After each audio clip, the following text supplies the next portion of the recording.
ready, we can go to live stream. I already started live streaming. Okay, great. Thank you very much.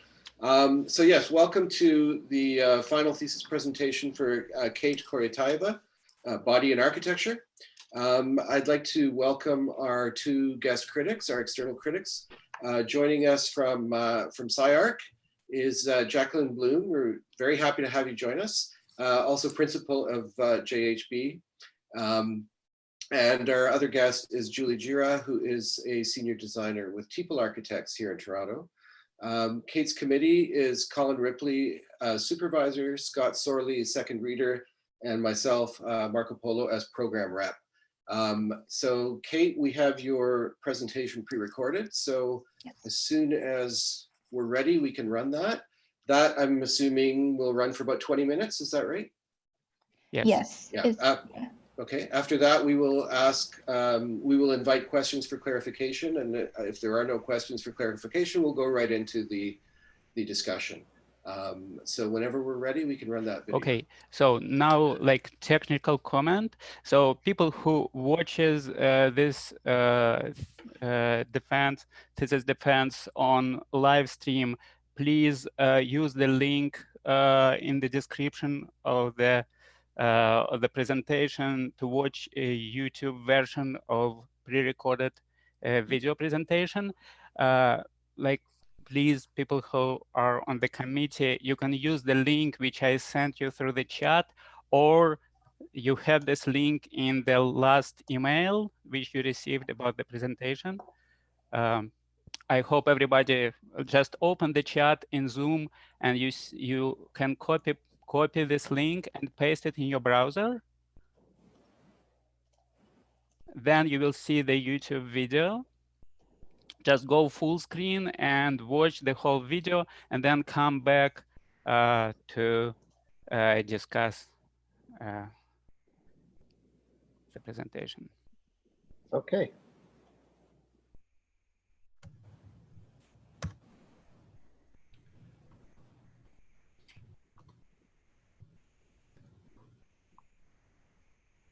Leo, my YouTube link doesn't seem to be working.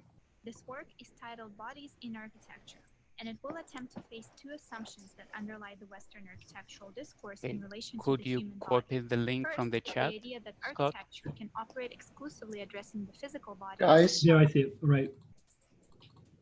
We're gonna have to mute ourselves because otherwise I'm hearing several different versions of it.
anxious body.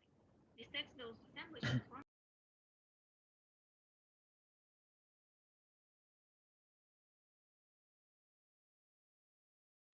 the detected body explores the condition of fuzzy boundaries between interior and exterior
Just wait for Colin.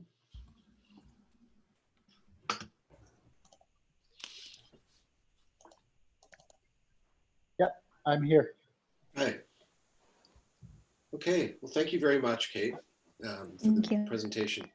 What I'd like to do now is invite questions, if there are any, for clarification. And I'll start with our guests, Julie and Jacqueline.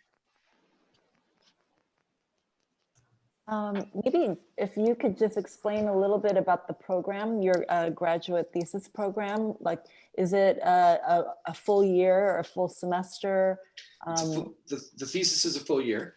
Okay. So the program is a 2-year program, 5 consecutive semesters. The first 2 semesters are studio and seminars. And then the thesis is a 3-semester single piece of research and design research. Okay, great.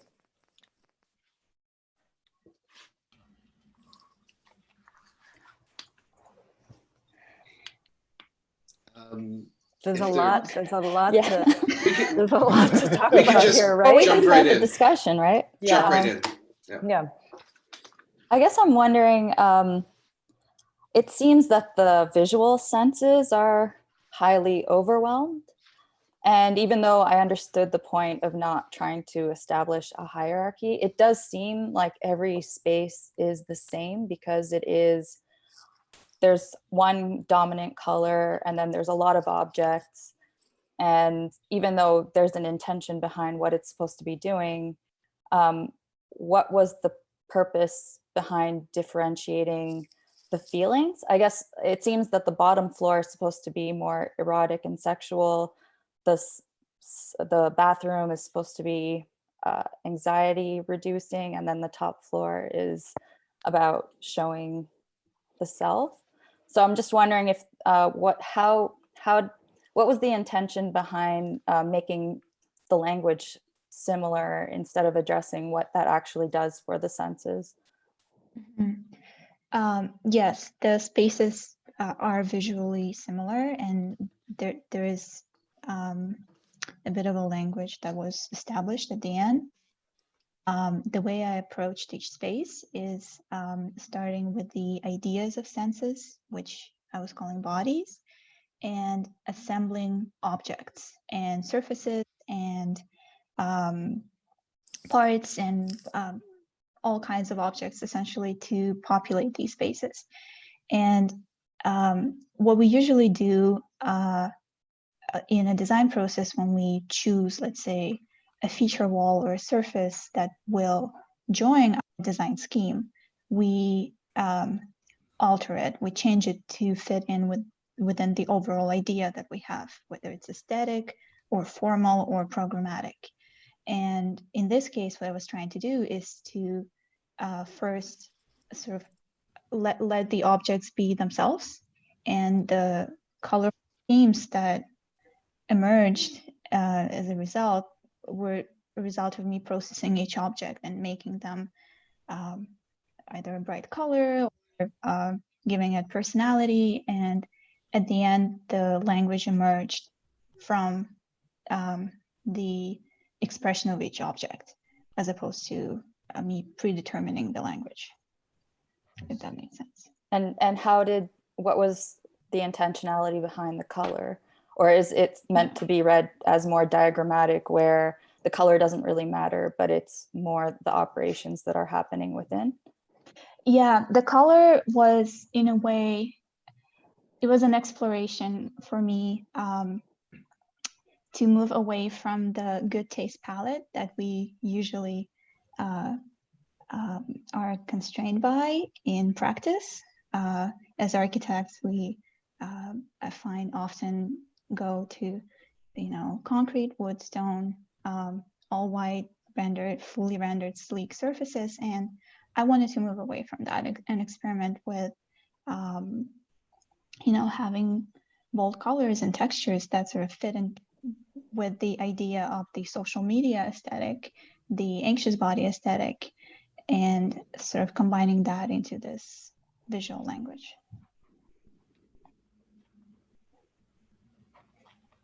Sorry, I hope that answers the question. I was just curious. I understand the question, and I have a similar question.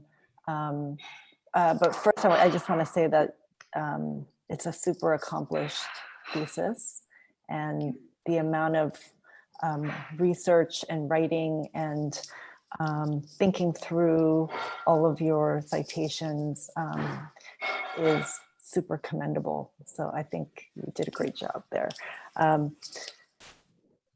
guess like the big question is similar to Julie's question, is that you land on a certain aesthetic, but what was like, I was trying to find the moment where you would sort of formulate what the thesis is, you know, if it was to, you know, make a case for the aesthetics that you landed on.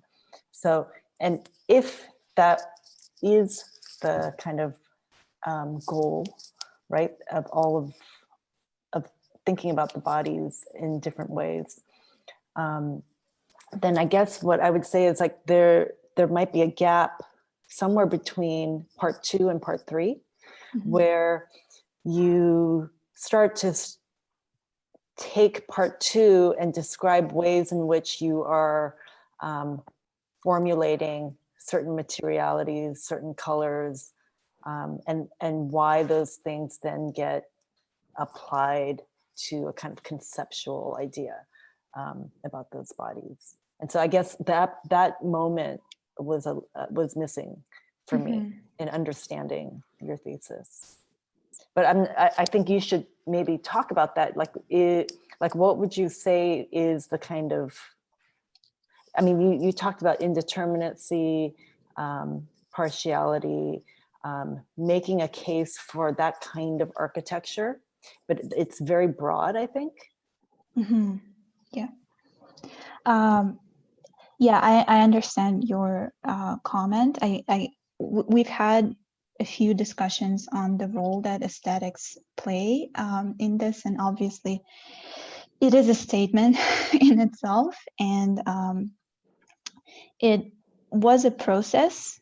The thesis didn't start as an aesthetic thesis, but somewhere halfway through, I think it became an aesthetic thesis.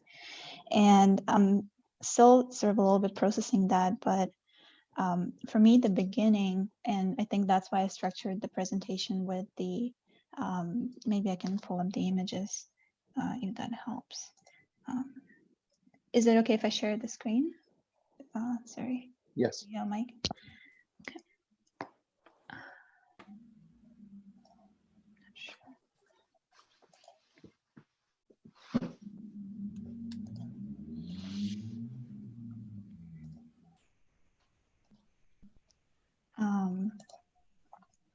So I started where you see the aesthetic sort of emerging, the language emerging, is in the sex doll body experiments and experiments with domestic spaces. That the idea is that sort of starting with spaces that we're so used to experiencing, that we see in our condos, we see in our family homes, spaces that are stripped down of sort of bold expressions, because we usually don't see them there, and sort of intensifying those spaces. So deliberately overexposing surfaces, deliberately adding color, and sort of experimenting with that to, let's say, conform or satisfy the wants and desires of the sex doll aesthetic. So that's where it started. And from these experiments with the bedroom closet and car shop, I think the language started to emerge. But I agree that maybe there's a way to explain that continuity a bit better. And the role of aesthetic expression in this thesis is it's something that I need to explain a bit better. I totally agree.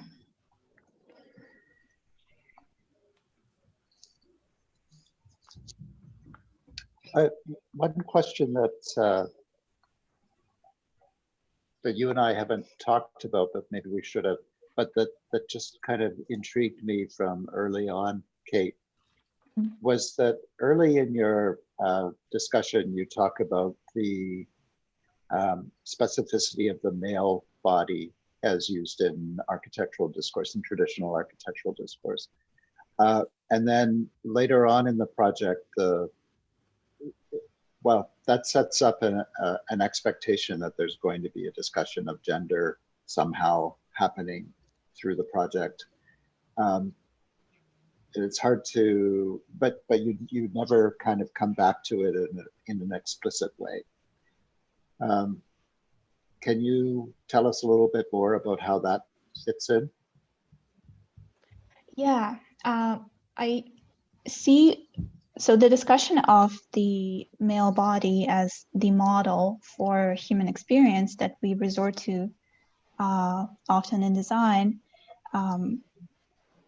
there are several ways to tackle it. The feminist discourse goes about it, sort of says, let's explore other bodies. What about all the other bodies? Let's look at them and include them into the conversation. However, the critique of that is that we tend to sort of start pigeonholing and doing the same thing that we do with the male body and creating new archetypes. And so we can start saying, let's look at all the other bodies, but we can also say, let's not settle on archetypes. Let's sort of put that aside and focus on more productive qualities of human experience that doesn't necessarily talk about gender. So the question for me was how to sort of move away from the archetypal, focusing on the archetypal images, which I think male body represents in a way, to focusing on other parts of our personalities that are more productive creatively. Okay, now to put you on the spot and ask a question that I have no clue of an answer to, how do you link that idea with the question of aesthetics that's just been brought up? Yeah, I think the question of aesthetics in general is so complex.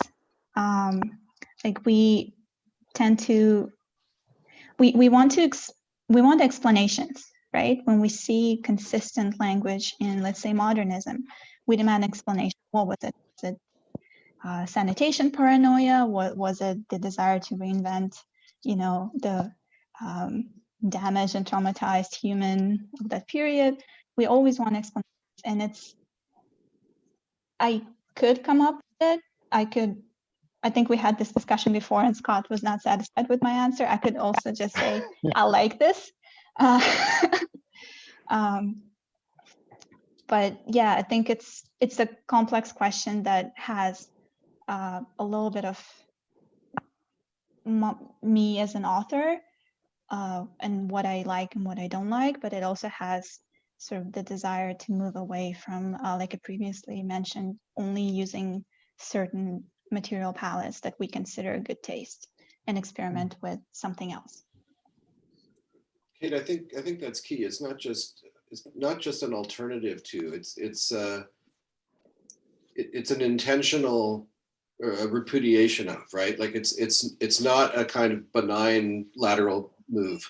There's something very transgressive about the particular aesthetic, and I think you've got to own that. You've got to be clear about that, because it is, at some point in the presentation when you were talking about the bathroom, I think you used the word prohibited.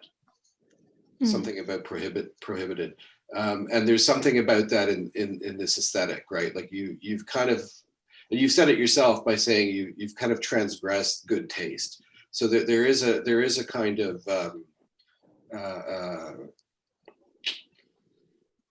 what's the word I'm looking for here? I mean, other than kind of transgressive, I'm not sure what the word is, but there's definitely something here that pushes our comfort zone, right? I mean, it's not just an alternative aesthetic; it's a very jarring one. And so that in itself, I think, is an interesting thing to kind of unpack a bit. That, you know, why would you see this as this particular aesthetic as outside the bounds of good taste? What is it about it? Like, how do we start to define that?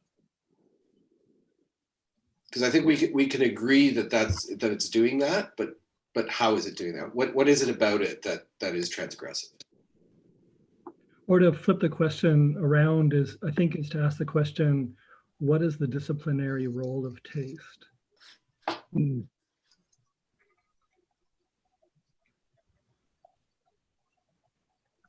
Yeah, Scott, and I think that the term disciplinary in that question has multiple meanings, right? It's both what is the role of taste in relation to the discipline of architecture, but also how does taste apply a sort of discipline? You know, of course, with reference to Foucault. Right. Kate, when I received the PDF, I went straight to the end first to see the project, to see if I could sort of just by looking at the imagery, to see if I can sort of determine like what your thesis might be about. And, you know, the things that maybe if you want to scroll to the images that show facade, you know, there was this notion that this might be a project about a kind of ad hocism in the domestic realm, which is pretty common. I mean, which is, you know, an interesting way to investigate materials and color and aesthetics, especially in a home, right? And I think in your presentation, when you link each of these rooms to a particular text, it became really like hyper personal. I thought that it became super personal to your own subjectivity, to your own way of unpacking the text and visualizing the text you were referring to. But when I look at this image, it's so provocative in the way different materials come together, in the repetition of tectonics that are being shown. And so there's something that I think that you're maybe touching on, which is not just aesthetics, but it's in the kind of role of the medium with which you were working through. You were working with scanning. You were also working with kind of AI, right? And I think that was super interesting to me, that although you know, your thesis is super, I think, very personal to you in the way you thought through it, you were using mediums that are very the antithesis of that, right? So I think there's something really interesting there in how you produce this work. And as a thesis, I mean, I think for you to, you know, graduate and keep on thinking about this, I think, you know, you can continue to work through ways of thinking through these mediums that take very subjective and specific conceptual ideas to materialize them in some way.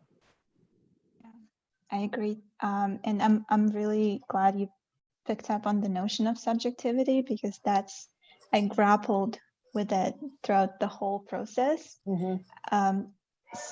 Subjectivity is very interesting to me, and how we produce how design works in general. It is extremely subjective, and I think subjectivity can be a root of a lot of evils, you know, that we grapple with as world. But it's very hard to get away from it. And no matter how many layers of algorithms and software you put between yourself and your final product, it still ends up being subjective and personal. And it's very interesting looking back at the process throughout the year. It's very interesting how we can run away from it. So yeah, that's something very interesting, I think, that I will keep with me. You know, we started the project a year ago, not quite a year ago, with the question of, you know, how do we see the body today, right? How do we understand the body? Coming from the traditional ways of understanding the body, at least from architectural position, to ask, you know, how do we see it today? And Kate's answer, I think, was pretty, it seemed really quick to me, but also right on, which is that we understand it through our technologies, right? We see the body through the things that let us see, right? Which is what pushed you immediately into all of that, all of those various media, which, you know, it's kind of incontrovertible. You know, you're absolutely right. That's how we see the body, is through scanning systems and through detection systems and through YouTube videos. And the whole project also looks like a set design instead of like a poetry of spaces. And I was just wondering, what was the reason behind having the walls that move versus the spaces that are relatively empty, and just have these objects in the space? Like, why not have those two interface with each other or even move through time? What was the reason behind that? That's a very interesting question, and just processing. I think from the beginning, the spaces themselves did not start as volumes, right? And the whole set design notion was sort of rooted in the social media explorations that I did early on with those images that I collected. Let's look at, for example, and this whole idea that when a lot sort of subjectivity is a little bit disturbed in the process, like in the when people post pictures of the works of architecture on social media, the idea of one view and one experience being prioritized and collectively selected was very interesting to me. So I went through a lot of famous projects, and in every case, when downloading hundreds and hundreds of photos and running them through image recognition software, there would be one point of view that would be prioritized. And I sort of tried to experiment with that, and the actual images of the project and the answer follow that logic, that there's always one prioritized view and everything else is sort of discarded. And that is reminiscent of set design. I think you're absolutely right. And even the way I built them was in a way like for experiments, for exploration of these bodies. They have a little bit of volumetric qualities to them, but I think the whole idea that a set is incomplete, and to me, completing the space and closing it would be would go against sort of the idea of partiality and incompleteness. So I guess that's why parts of these rooms are just not enclosed like a set would be. I would say that maybe they should be more unenclosed. Like they should, they then would fold out even more to resist the kind of, the pop-up Instagrammable view, but to produce a set, right?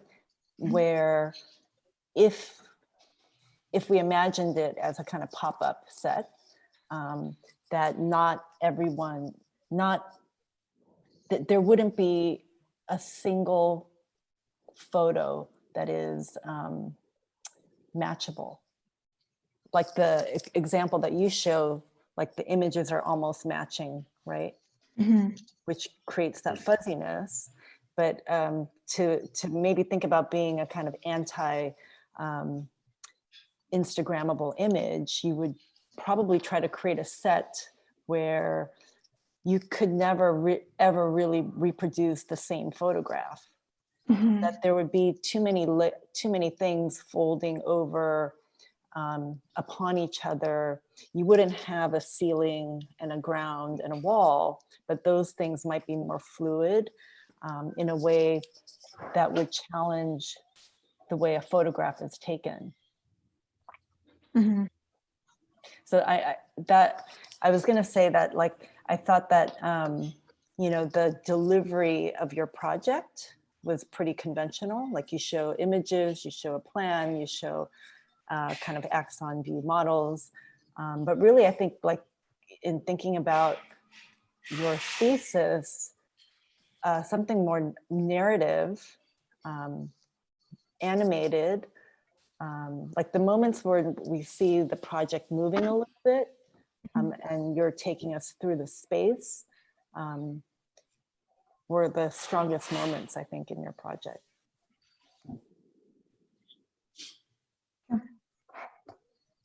Yeah, I agree. I started experimenting with videos. Like, for instance, this one, which was also processed through Deep Dream. And maybe every space should have like a few of these. I like this view. But these to me seem like, maybe because I'm seeing it with there's a lag on my end. So they come up as almost like a stop motion animation. Yeah. I'm not sure like that on your end, but Yeah. So it becomes like these like photographs, right? To me on my end. So if these were these Instagrammed photos, each one is different, right?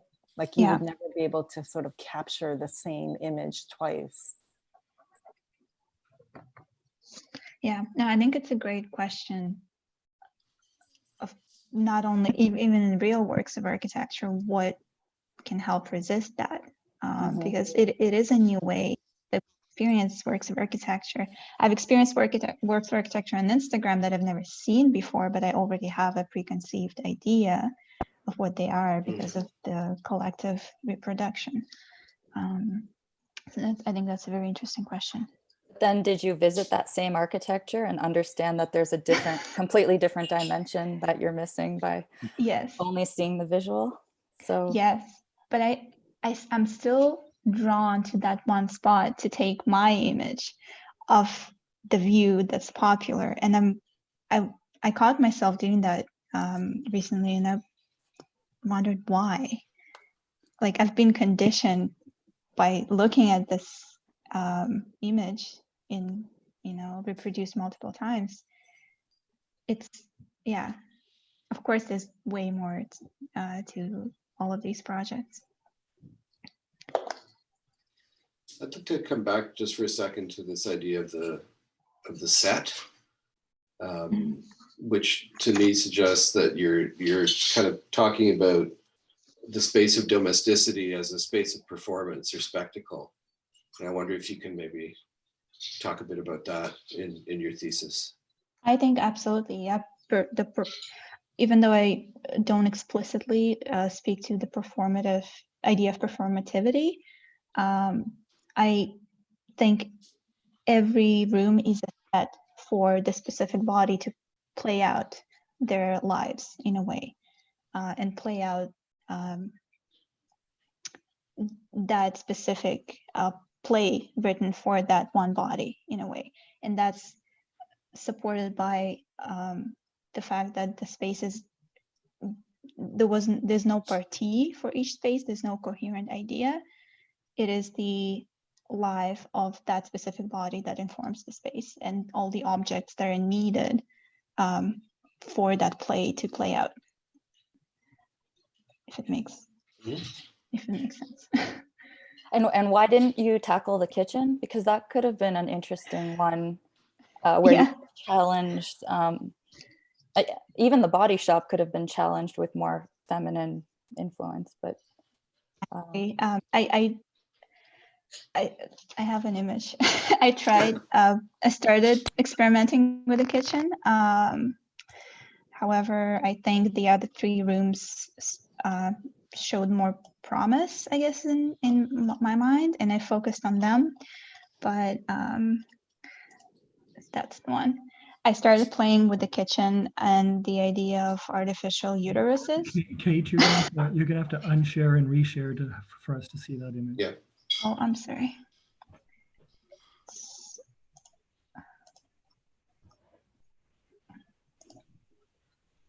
Oh my God. I'm sorry. It's just disappeared, the whole. It's just a glitch, one of the glitches of Zoom. Yeah, this is a nightmare. Yes. Sure.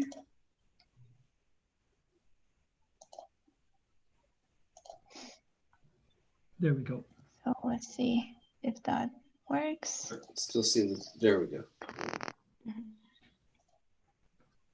And now we see the hedgehog. There we go. Oh, I see. So my apologies. Now this should work. Yes.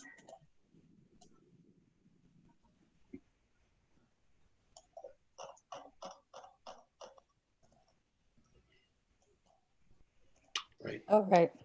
Yes. I started playing with the kitchen, but I think due to time constraints and the three other rooms I feel like needed more attention, but the kitchen was supposed to be a place where artificial modes of production and reproduction take place. But that sort of didn't make the cut. Was this connected to any one of the four specific bodies?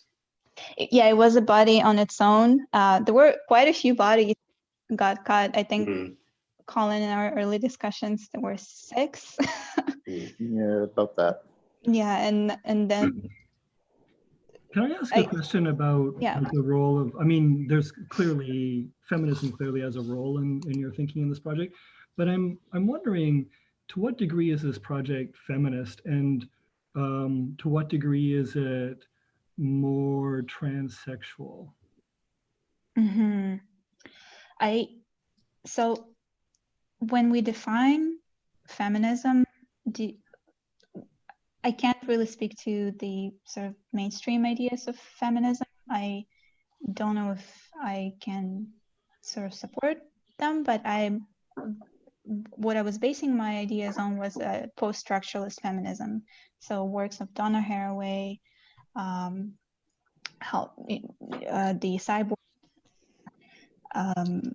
cyborgian ideas. That's sort of what was that was my foundation, and the ideas of gender not really needing to be defined certainly play into Scott, what you're talking about. And I think I took a lot of inspiration from artistry of drag queens, I think, for the YouTubers boudoir, because it's not only because there's a need for inclusivity because of feminist ideas. It's just because it's creatively productive and amazing. And I think whatever I could get my inspiration from, it didn't really matter.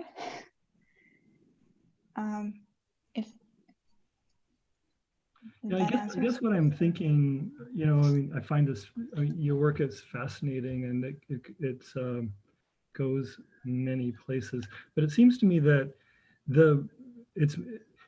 feminism seems to be the lever into this idea that of gender binaries just evaporating, and that this kind of multiplicitous middle becomes the territory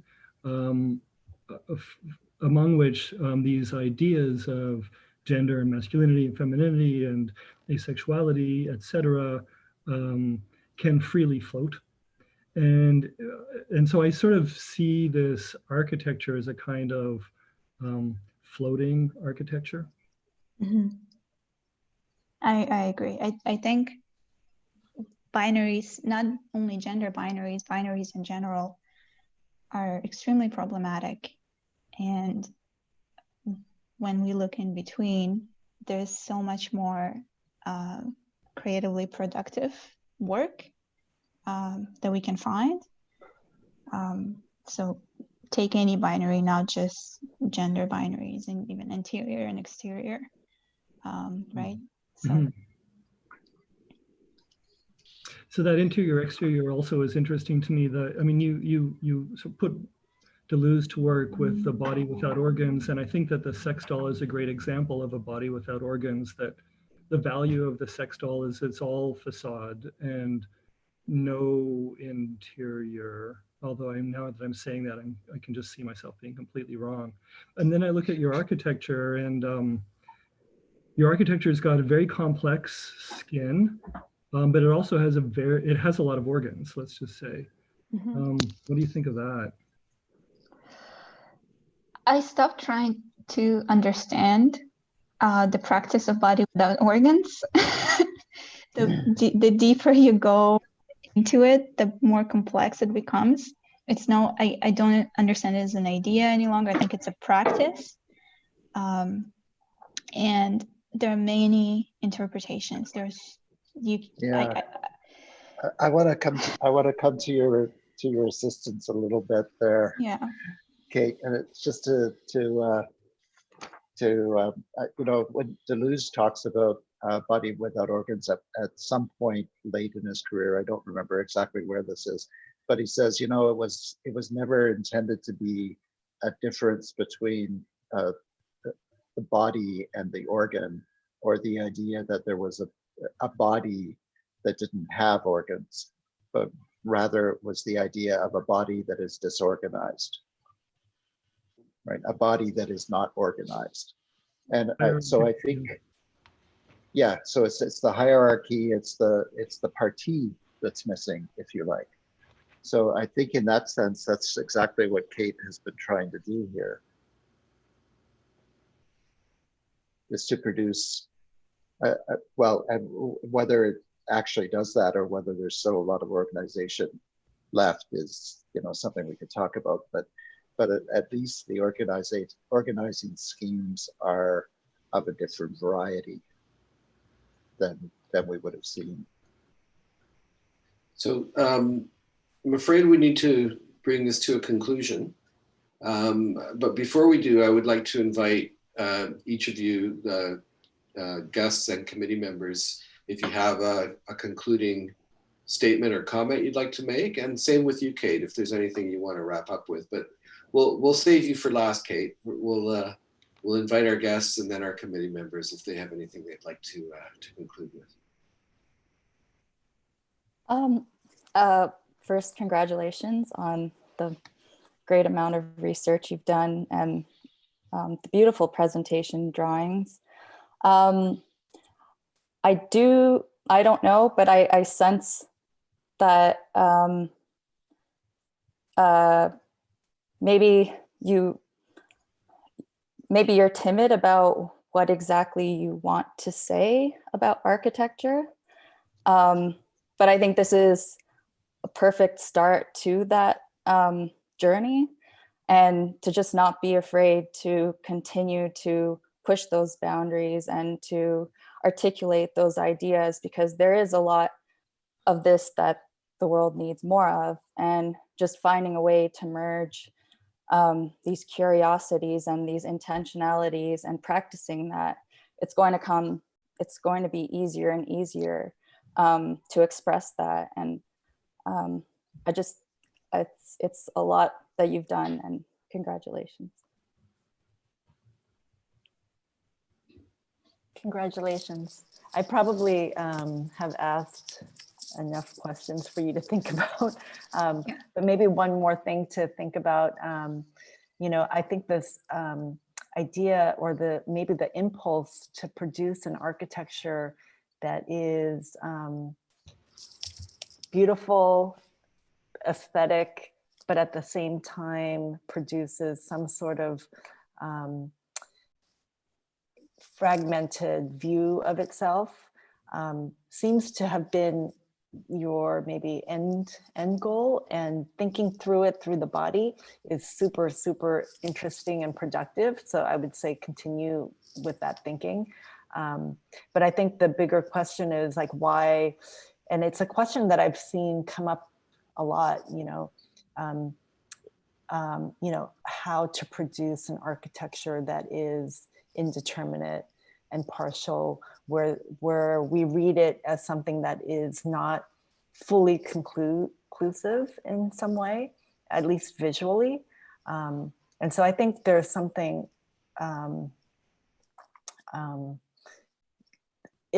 think it's something to be thought about and determined why, and whether or not really, like how do we produce a kind of visual literacy to understand that, I think is super interesting. And I think it's definitely, your project definitely hits on it. Thank you. Scott?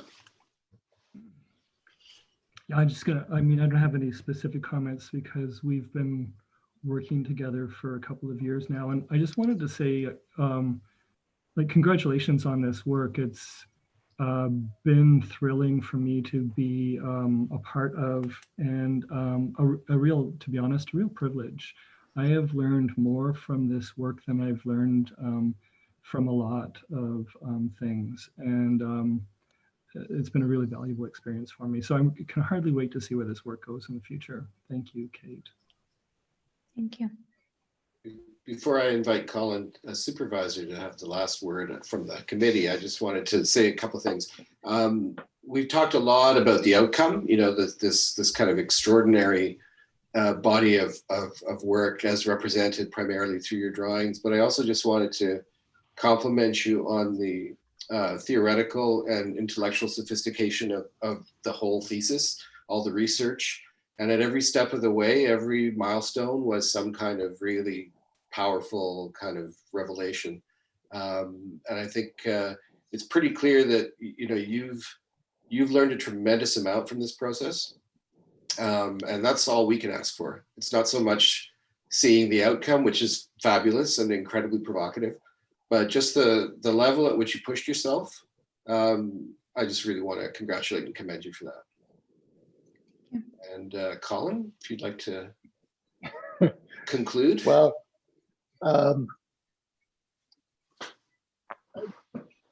I just want to say exactly the same things. Like, this has been an amazing process. Kate, I've rarely had a student working with me who needed me less, right? Which is amazing. And every time you came to see me, there was something new that actually made me see something differently, right? That made me understand the technology differently, or made me understand Deleuze differently, or made me understand something. or holder, or something about sexuality or something, and that's great. So you should be very, very pleased with what you've accomplished and with what you will accomplish. Thank you so much. Thank you so much. And thank you to Jacqueline and Julie. You guys gave me so many insightful comments and made me think about my work differently that I wouldn't think otherwise. Thank you so much to Scott, Mark, and Colin. This has been an amazing experience, and I'm ready to collapse from exhaustion, but and now you can. You can go right to bed. Yeah, nowhere else to go. But yeah, thank you so much. Well, congratulations. It was really a joy to see it. And I echo what Colin said. I learned a lot just from reading through your thesis as well. Thank you. So again, thank you very much, Kate. And unfortunately, now we have to ask you to leave so that we can continue our conversation without you. And after we're done, Colin will be in touch with you, and I guess you guys can sort that out. But normally what we do is you'll just start a separate private Zoom meeting, and Colin can fill you in on our conversation. Okay, sounds good. Thank you very much. Leaving now. Thank you. Thank you, Kate. All right. Thank you, Kate. Thank you. I'll be back in less than a minute. We need to discontinue the live stream, and then we'll have